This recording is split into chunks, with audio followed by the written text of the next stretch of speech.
lumabas na po ang tunay na anyo ni Riza Tanas Ontiveros. Ano naman ang kinalaman dito sa sinasabi kong lumabas na ang tunay na anyo ni Riza Tanas Ontiveros?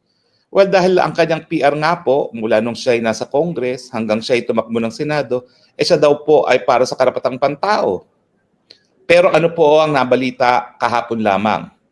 Si Riza Tanas Ontiveros na nagsasabing siya ay sumusuporta sa karapatang pantao, ay siyang lumabag sa karapatan ng malayang pananalita sa pamamagitan ng pagsasampa ng cyber libel cases laban doon sa mga vloggers na di umano ay nagkalat nung testimonya ni alias Rene na nagsasabi na siya ay binayaran para tumayong testigo laban kay Pastor Kibuloy, kay PRRD at kay Inday Sara Duterte.